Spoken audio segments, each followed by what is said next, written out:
The next guest at the Medienforum, Professor Alan Rosenthal, film director and professor at the Hebrew University of Jerusalem. He participated in the talk Nous, sommes, and talked about the issues of blasphemy and caricatures.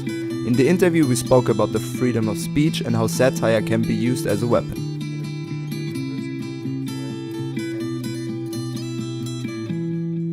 So, is satire a big part of your lecture, or in general, what role does satire play for communication in general?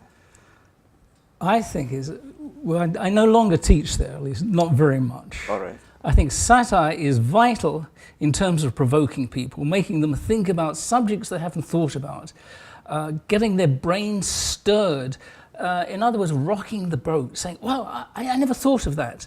And satire, with a little bit of humour, that is one of the ways of opening up the brain. Very, very important. I don't teach satire or anything like that. Some of the films I make may be satirical, I don't know.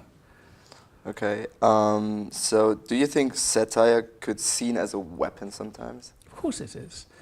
It was brought in England, in the newspapers, and also in the television, as a way of criticising society. I live in Israel. One of the best programs they've had the last 20 years was a program called Washing the Head, Cleaning the Head. It was a satirical program about everything going on in Israel. Was it a TV show? A TV show, okay, with very, very little comment in the newspapers. There wasn't much criticism in the newspaper, but the satire on the television, everybody watched it every week. It commented on political affairs, religious affairs. Nobody would miss it. Very important program. Okay, okay. Another thing is that mostly religious themes are connected with satire, or that people mostly get offended with satire when it comes to religion. Do you think that's true? Because, as you said in your talk, that it hurts the most, that like religion hurts. Well, religion is so personal, so vital to a good portion of this world, something I myself don't quite understand.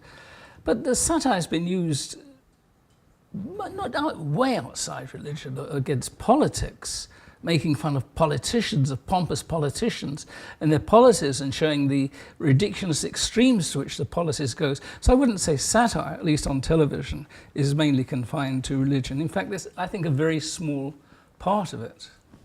Do you think in that way satire should be more a part of education in general?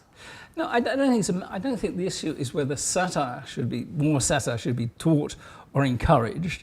Different people, different artists will use satire. Others will use cartoons. Some people will use just straight speech. The basic thing is, what do you want to say? And I believe an artist's duty, sometimes, not always, is to rock the boat, to provoke. You've got into a certain fixed pattern of talking. Come on, think outside the fixed realms. Think outside what is this government really doing?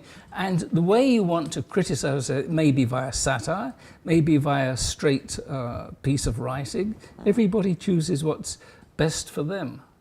Where are the limits of the freedom of speech? Or do you think, are there any limits? Well, I said there are certain limits which are very understandable. I mean, child pornography. Sure. Basic slander. If I said you're a rot lousy student, you're never going to get, that's a straight slander, well, I'm a good, you know. Yeah. I think speech which is intended to provoke violence, come on, let's go out, let's kill, let's bring down the government, there are limits. Or speeches about health, there may be certain things you want to say. So that's important. We have to say, no, we've got to talk. We've got to show what's going on.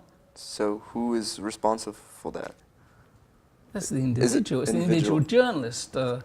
You could say, well, look, wait, you're not elected. We elected this parliament, and if this parliament wants to pass these laws, let it be. But I don't believe in that. Everybody has to oppose it.